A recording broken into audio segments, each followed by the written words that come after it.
en una sentencia que además es una sentencia que es posterior a todas las sentencias que la subcomisión de acusaciones ha motivado a efectos de legitimar sus conclusiones, que es la sentencia Tineo Cabrera del año 2012, es la sentencia número 156 del año 2012. Esta sentencia dice claramente que para efectos de sancionar constitucionalmente a una persona con los artículos o con el artículo 100, esto es destitución, inhabilitación o suspensión, necesariamente debe haberse tipificado de manera previa cuáles son las infracciones constitucionales que son atribuidas e imputadas a cada uno de los funcionarios aforados del artículo 100. Y pone un ejemplo además esta sentencia, señor presidente. Dice, si fuera el caso que existiera en el momento, es decir, al año 2012, una ley como la del año 1834, es decir, la ley de acusaciones constitucionales de aquella época, no habría problemas de imponer sanciones constitucionales como las referidas al artículo 100, porque dicha ley del año 1834 sí reconocía cuáles eran las infracciones y cuáles eran las sanciones que se atribuían a cada una de dichas infracciones.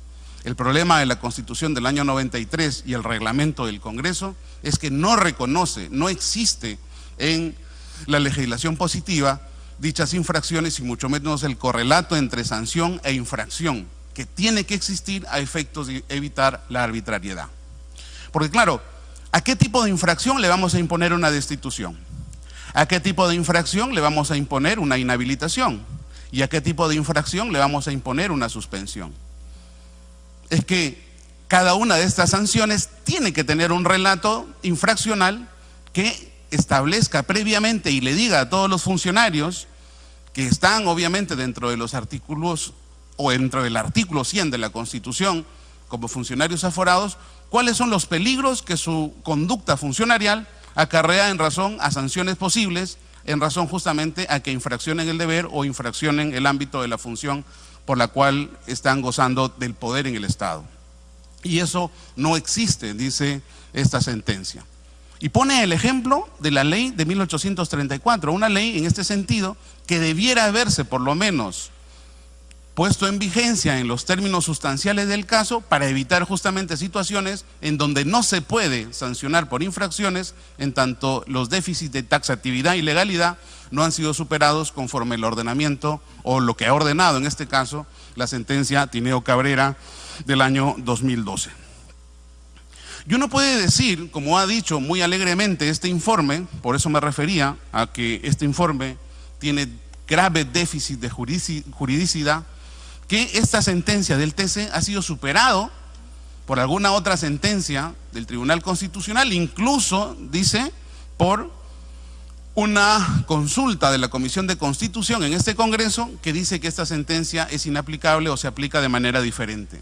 Y lo que hay que recordarle al Congreso en este sentido para evitar la arbitrariedad es que el propio Tribunal Constitucional ha establecido que las normas sobre derechos fundamentales se interpretan en función a las sentencias del Tribunal Constitucional y a su vez a las sentencias de la Corte Interamericana de Costa Rica, que en este sentido reconoce el ámbito de tipificación y taxatividad como necesidad político-criminal a efectos de evitar la arbitrariedad.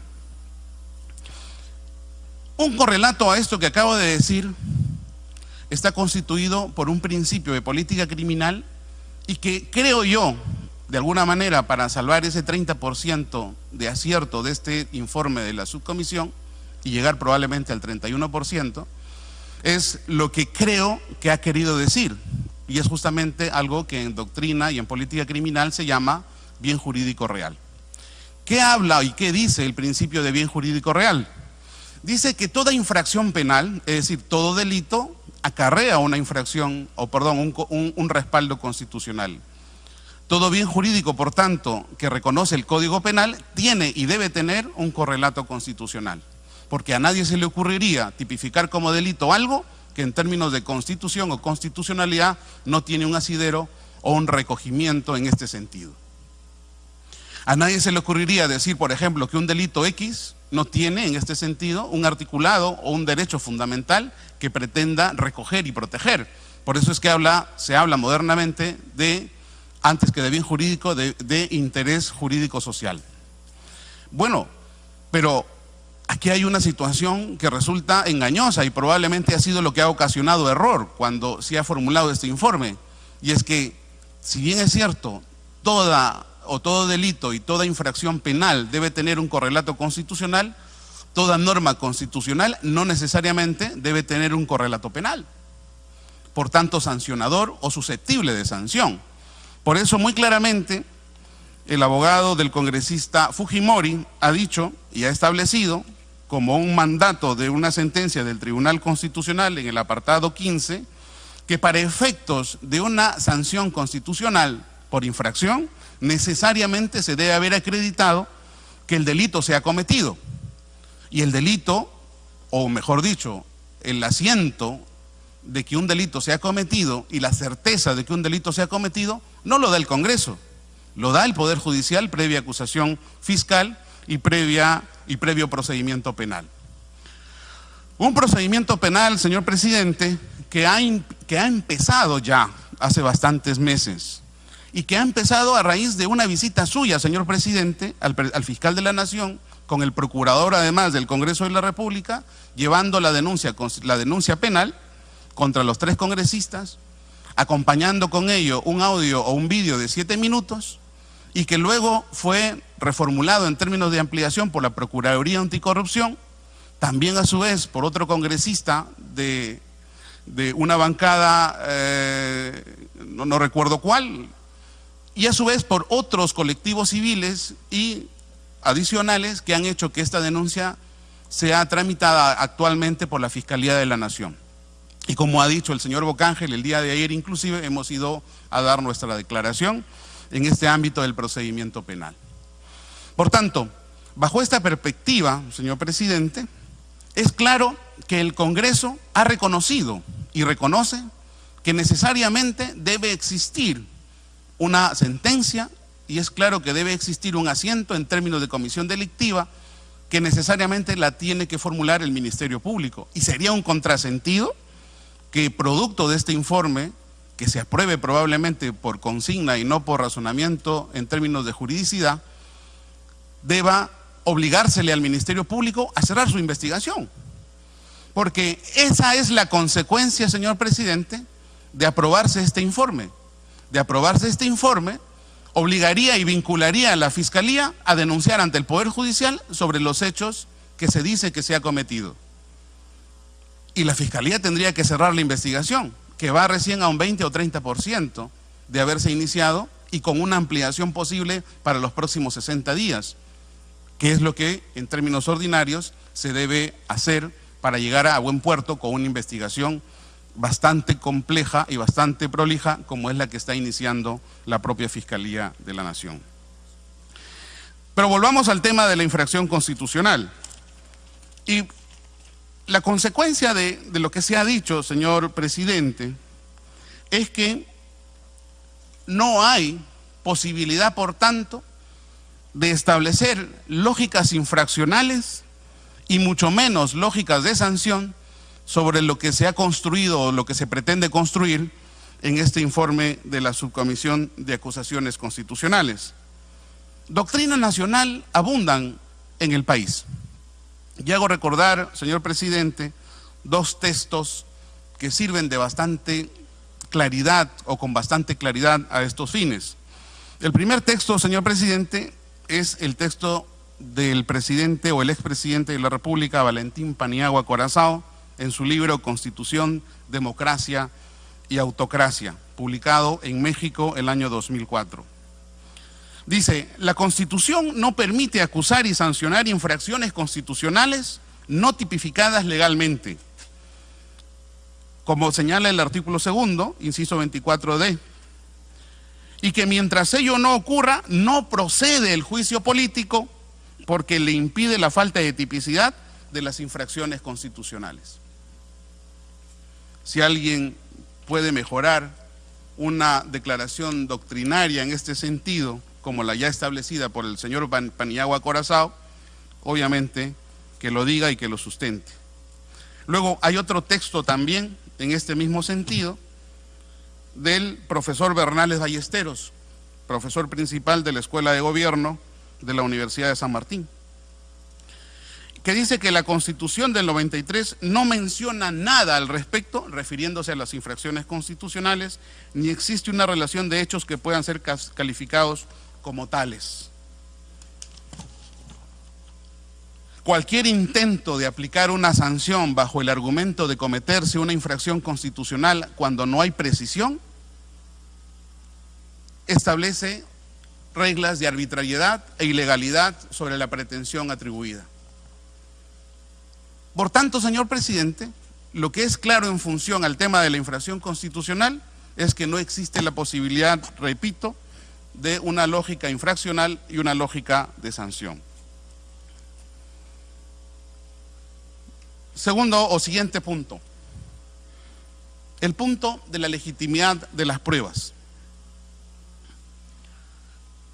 Cuando se ha asistido a la subcomisión de acusaciones, a la cual tuve el enorme placer de asistir también y defender en dicho seno al señor Bocángel, se dijo claramente que uno de los principios que se atribuyen a la prueba o que se deben atribuir en términos de características cualitativas a la prueba, a efectos de que forme convicción en quien va a tomar la decisión, en este caso a ustedes, es, entre otros, el tema de la legitimidad. Debemos hablar, por tanto, de prueba legítima, de elementos de convicción legítimos, y que no debe haber duda respecto de lo que significa dicha legitimidad. Y estamos hablando, señor presidente, que el elemento central de prueba de lo que significa estas imputaciones de carácter constitucional y penal están constituidos por un conjunto de audios y vídeos que han sido aportados de manera arbitraria, de manera absolutamente sesgada, por quien ha tenido un interés nada santo respecto de lo que significa el contenido de dicha evidencia o de dichos elementos de convicción. Recordemos, señor presidente, que cuando se comenzó con el escándalo del tema de los mamanivideos, se aportó en primer lugar 7 minutos de videos, los cuales fueron emitidos por casi todos los medios de comunicación nacionales e incluso internacionales. Se produjo una conferencia de prensa por el partido que gobierna esta mesa directiva y este Congreso, y que inmediatamente esos 7 minutos fueron llevados a la Fiscalía para que se iniciase un procedimiento penal por estas características. Posteriormente a ello, y ante la solicitud de la Procuraduría Anticorrupción y disposiciones diversas de la propia Fiscalía de la Nación, se procedió a entregar 2 DVDs y un CD para que fueran evaluados también por parte de la Fiscalía a fin de que se acreditara la legitimidad de dichas fuentes de prueba. Y es ahí donde comienzan los dictámenes periciales que para los efectos fueron dándose en función a la entrega escalonada y en cascada de las fuentes de prueba que tenían un claro interés ilegítimo en función a lo que se pretendía probar. El primer dictamen emitido por la Fiscalía fue que las pruebas videográficas que se aportaron en un primer momento eran pruebas no solamente editadas y manipuladas, sino cortadas y segmentadas en función al interés que se tenía y en razón a la imagen que se pretendía dar de dichas pruebas videográficas. El segundo informe pericial, que se dio a conocer además un día antes de la sesión de la subcomisión de acusaciones en la que se determinaron los hechos, contenía de manera mucho más explayada los informes en razón a dichos 2 vídeos y al CD que se aportó en un segundo momento por el congresista Mamani a la Fiscalía. Y también se estableció en ese momento que las imágenes y los sonidos que se desprendían de dichos soportes magnetofónicos y videográficos eran editados, manipulados y segmentados, y que además no procedían de fuente original. Y establecía como conclusión dicha posibilidad de copia o de edición y manipulación. ¿Qué pasó, señor presidente, con esos informes periciales? Se pretendieron aportar a esta subcomisión de acusaciones constitucionales para que se tuviera en cuenta a efectos de llegar con buen criterio y en términos de razonabilidad a una conclusión lo más acorde posible con el derecho. ¿Y cuál fue la respuesta de la subcomisión? Rechazarlas. ni siquiera tuvieron la delicadeza jurídica de admitirlas y valorarlas conforme su contenido. Se rechazaron, porque no importaba absolutamente nada que significara algo que ellos ya habían decidido al momento que impusieron una denuncia o interpusieron una denuncia ante la Fiscalía de la Nación. El desafuero, la destitución y la hoguera, si fuera posible, contra los 3 congresistas que ahora están sentados en el banquillo. Señor abogado, le pediré nuevamente, por favor, que evitemos algunos términos. Hoguera no corresponde, creo que ni a su defensa ni a la institución que es el Congreso de la República. Continúe, por favor. Presidente, los argumentos de defensa, como reitero, se adscriben al ámbito del derecho a la defensa. La defensa tiene todo el tiempo, incluso le estoy dando el doble del tiempo que corresponde, y usted puede usar todos los argumentos que quiera, menos decir que acá hay una hoguera, porque eso sí no se lo acepto. Puede continuar. Posible, si fuera posible, y como no es posible, obviamente no hay hoguera, pues, señor presidente. Lo que quiero decir, señor presidente, es que la destitución es el grado máximo de sanción que se establece a 3 congresistas. Es el grado máximo, porque habiendo sido ellos elegidos por el pueblo, y no solamente elegidos por el pueblo, sino con grado mayoritario en términos de votos, se les pretende sacar del banco en el cual están sentados en el Pleno del Congreso. Recordemos cuántos votos sacó el señor Fujimori, el máximo de todos los que están presentes entre los 130. Recordemos cuántos votos sacó el señor Bocángel, el máximo de su región. Y probablemente también no he hecho la exploración del señor Ramírez, pero estamos sacando o pretenden sacar a las personas que han sacado más votos a nivel nacional, por sus regiones y además por lo que significa toda la representación nacional. Y cuando me he referido a esa palabra que no es de agrado a la presidencia, me he referido a la máxima de las sanciones. Bajo esa perspectiva, señor presidente, lo que se tiene que tener cuidado en este sentido es que si pretendemos llegar a la máxima sanción, debemos tener más cuidado incluso con las fuentes de prueba que utilicemos para llegar a la convicción que nos permita la máxima sanción. En derecho penal se habla de un derecho penal de nuclear, llamado también de primera velocidad, de segunda velocidad, de tercera velocidad, de cuarta velocidad. Y cuando hablamos ya desde la tercera a la cuarta velocidad, se habla de una restricción de garantías, de una flexibilización de garantías, en razón, probablemente en la tercera velocidad, a una menor entidad de la pena o sanción a imponerse. Y cuando hablamos de cuarta velocidad, vale todo, porque estamos hablando de enemigos del Estado. Podemos decir que el señor Bocángel, el señor Fujimori, el señor Ramírez y sobre todo el señor Bocángel son enemigos del Estado para imponerles a ellos la máxima sanción y utilizando además pruebas que están absolutamente cuestionadas en grado de legitimidad. En definitiva, hay una situación que parece no calzar. Y no parece calzar bien, ¿por qué, señor presidente? Por lo que ha dicho los mismos dictámenes del Ministerio Público en función a las pruebas videográficas con las que se ha pretendido y se pretende sancionar a estos señores. Son pruebas editadas, manipuladas, segmentadas y que hasta la fecha no acreditan fuente original. Y que además he dicho que la subcomisión las rechazó, ni siquiera las admitió para ser valoradas conforme su contexto, sino las rechazó, porque lo único que interesa es ver lo que se ve en los videos o repetir hasta la saciedad lo que los videos dicen. Y eso, señor presidente, no es motivación y mucho menos es argumentación fiable para poder llegar a una sanción de estas características. Y la legitimidad o ilegitimidad, mejor dicho, de estas pruebas deviene desde el momento mismo en que se preconstituyeron las mismas. Fíjense, para obtener evidencias o en todo caso para que exista prueba legalmente obtenida, tiene que primero haberse obtenido e incorporado al proceso de manera legal. Tiene que practicarse la prueba o el medio de prueba de manera legal y tiene que valorarse en términos de acto de prueba la evidencia o el elemento de convicción también de manera legal. Pero sobre todo, antes de esas 3 fases, la prueba o el elemento de prueba o de convicción tiene que haberse obtenido de manera espontánea o por lo menos haberse producido de manera espontánea. Y es ahí donde va el elemento de provocación que siempre hemos denunciado. Porque lo que es claro, señor presidente, es que este elemento de provocación estuvo siempre presente desde que se preconstituyeron estos elementos de prueba. Estas reuniones que se sujetaron a un escenario, a un horario y a un contexto determinado, fueron reuniones siempre de carácter político. Reuniones de carácter político que se dan todos los días en el Congreso, con conversaciones de contenido político e instrumento de negociación política que se dan todos los días en el Congreso.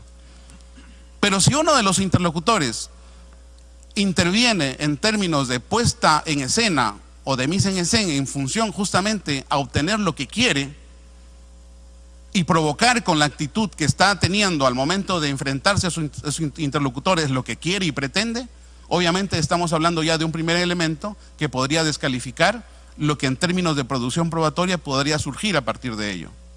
Y esto se ha puesto en evidencia, señor presidente, y revisemos las actas y las transcripciones del día último de la subcomisión de acusaciones, cuando el testigo Modesto Figueroa sostiene a una pregunta del señor Becerril sobre qué es y por qué se juntaron con los congresistas.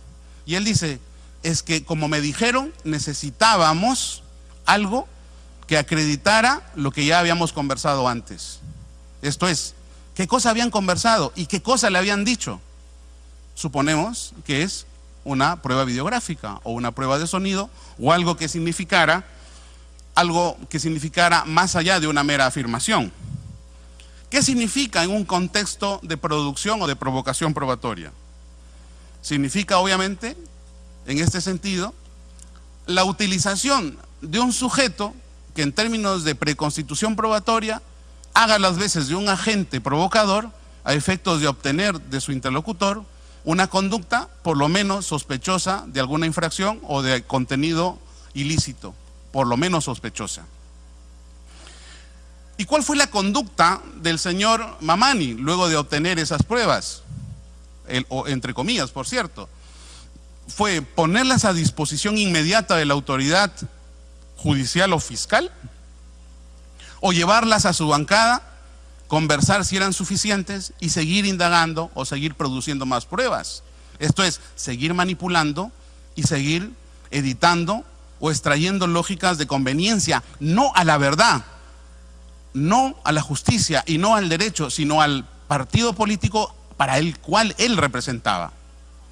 Y aquí quiero traer a colación, señor presidente, una de las últimas sentencias que han habido en el Tribunal Europeo de Derechos Humanos, que además deviene de otras afirmaciones y concretamente de la sentencia Guateque o llamada sentencia Guateque del Tribunal de la Audiencia Provincial de Madrid, que dice, y además ya sostenidas en el ámbito de la jurisprudencia nacional, que para efectos de la validez de las pruebas videográficas se requieren una serie de características, y estas son: ser puestas a disposición judicial de forma inmediata, en términos de garantía y en definitiva a efectos de proteger la cadena de custodia. Segundo, hallarse en soporte original, cosa que hasta ahora no se ha dado.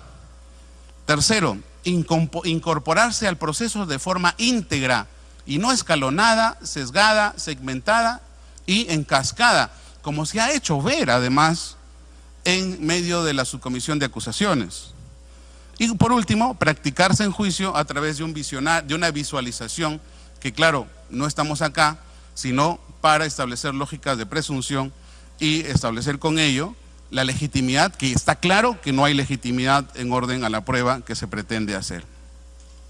Y aquí quiero traer en colación, señor presidente, lo que dijo el propio perito, el señor Ramírez, un señor que ha hecho entre la actividad pública y la actividad privada más de 5.000 pericias sobre esta materia.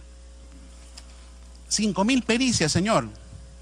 ¿Cuántos de nosotros podemos decir que nos hemos enfrentado a un caso de esta naturaleza en 5.000 oportunidades? Un señor perito como es el señor Pedro Infante, que ha tenido el rango de oficial de la policía y que ha hecho intervenciones en términos periciales en 5.000 oportunidades. Y una de sus conclusiones fue: lo que se ha hecho con estos videos es manipularlos y editarlos con la finalidad de ocultar la verdad. ¿Y cuál es la verdad que estamos ocultando? Esa es la pregunta, obviamente, que hay que preguntarle no probablemente en el seno del Congreso al señor Mamani, pero sí en la Fiscalía. Bajo esta perspectiva, señor presidente, para terminar, no queda más que decirles y solicitarles que se vote el informe desaprobándolos. Se vote este informe desaprobándolos y se vote sobre todo con racionalidad y no con irascibilidad. Aristóteles decía que los que gobiernan con la razón son los que gobiernan con verdad, y los que gobiernan con el corazón son los que sirven para la guerra, pero no para gobernar. Muchas gracias. Vamos a darle la palabra ahora al congresista Ramírez Tandazo para ejercer su derecho de defensa hasta por 20 minutos, tiempo que podrá compartir con su abogado defensor. Congresista Ramírez Tandazo. Sí, gracias, congresista. En el mismo sentido, me gustaría que se me proporcione el tiempo que yo estime conveniente para mí y para mi abogado, para ejercer nuestra defensa. Buenos días, señor presidente. Buenos días, colegas parlamentarios. Señor presidente, en primer lugar, quiero dejar constancia que en ningún momento, en ninguna parte del video se registra que yo ofrezca obras, ofrezca cargos y ofrezca nombramientos. Que quede bien en claro, y en tal sentido no he cometido ningún delito y mucho menos una infracción constitucional, conforme lo voy a pasar a probar fehacientemente. En segundo lugar, señor presidente, señores colegas congresistas, se nos pretende desaforar del Congreso de la República a través de videos truchos que han sido dolosamente editados y manipulados. Prueba de ello, señor presidente y colegas congresistas, es que existen 4 peritajes, 2 de parte y 2 de la Fiscalía, donde llegan a una conclusión y determinan científicamente que los videos presentados por el congresista Mamani no provienen de una fuente original y que los videos fueron editados. Así consta en las conclusiones de cada uno de los mencionados peritajes. Colegas congresistas, en el primer informe pericial de parte de fecha 16 de abril del 2018, para que vea la prensa que informa al pueblo peruano, realizado por el perito físico acústico y video forense Pedro José Infante Zapata, sobre el primer video presentado como prueba de denuncia constitucional, número 195, en cuya segunda conclusión se lee que el video presenta cortes y que han experimentado manipulación controlada.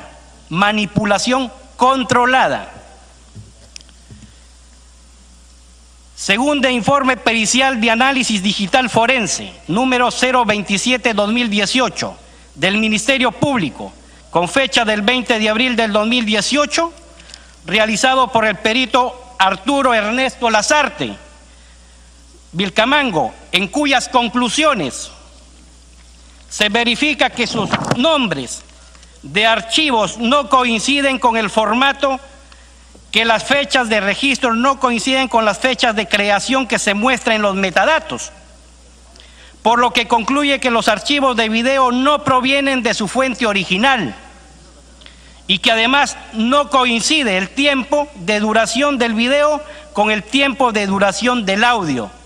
Este es el segundo informe.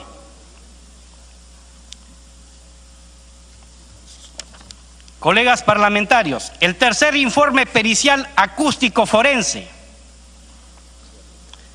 que no ha sido considerado en el informe del congresista Segura, número 0117-2018 del Ministerio Público, con fecha del 23 de abril del 2018, realizado por el perito licenciado de Física Carlos Enrique Quinches Urichanqui, en cuyas conclusiones determina que los audios fueron grabados desde un teléfono celular iPhone de marca Apple, que del análisis espectrográfico efectuado a los audios se puedan observar tramos sin ningún tipo de energía sonora, es decir, espacios carentes de audio, concluyendo que puede ser debido a ediciones por defecto o en ediciones posteriores a la grabación. Este informe tampoco ha sido considerado por el congresista Segura en su informe final. Cuarto informe pericial de parte, con fecha 17 de mayo del 2018, realizado por el perito físico acústico forense Pedro José Infante Zapata, sobre el segundo video presentado por el congresista Mamani, donde el congresista Mamani le ha mentido al pueblo peruano, le ha mentido a la Fiscalía y ha mentido a este Congreso, cuando dice que graba con un reloj, pero también graba con un celular. Sobre el segundo video presentado por el congresista Mamani ante la Subcomisión de Acusaciones Constitucionales y ante el Ministerio Público,